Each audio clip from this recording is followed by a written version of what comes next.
चाणक्य के सिद्धांत क्या हैं? अभ्यास और सिद्धांत का एक अनूठा मिश्रण। चाणक्य ने 4वीं शताब्दी ईसा पूर्व में सप्तांग या 7 स्तंभों की अवधारणा को परिभाषित किया था, जो एक प्रभावी और मजबूत राज्य के निर्माण के लिए आवश्यक हैं। स्तंभ हैं अमात्य, स्वामी, जनपद, कोश, दुर्ग, मित्र इति प्रतिक्रिया और दंड। चाणक्य की सीख। चाणक्य एक जंगल में झोपड़ी बनाकर रहते थे।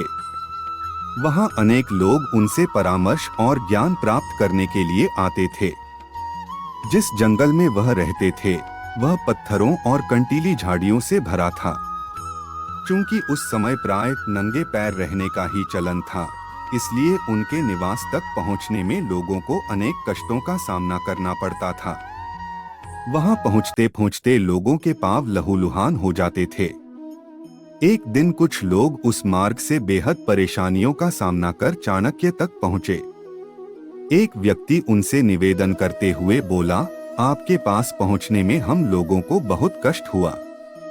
आप महाराज से कहकर यहाँ की जमीन को चमड़े से ढकवाने की व्यवस्था करा दें। इससे लोगों को आराम होगा। उसकी बात सुनकर चाणक्य मुस्कुराते हुए बोले, महाशय, केवल यही चमड़ा बिछाने से समस्या हल नहीं होगी। कंटीले व पथरीले पथ तो इस विश्व में अनगिनत हैं। ऐसे में पूरे विश्व में चमड़ा बिछवाना तो असंभव है। हाँ, यदि आप लोग चमड़े द्वारा अपने पैरों को सुरक्षित कर लें तो अवश्य ही पथरीले पथ व कंटीली झाड़ियों के प्रकोप से बच सकते हैं। वह व्यक्ति सिर झुकाकर बोला, हाँ गुरुजी, मैं अब ऐसा ही करूँगा। इसके बाद चाणक्य बोले, देखो, मेरी इस बात के पीछे भी गहरा सार है। दूसरों को सुधारने के बजाय खुद को सुधारो। इससे तुम अपने कार्य में विजय अवश्य हासिल कर लोगे। दुनिया को नसीहत देने वाला कुछ नहीं कर पाता, जबकि उसका स्वयं पालन करने वाला कामयाबी की बुलंदियों तक पहुंच जाता है।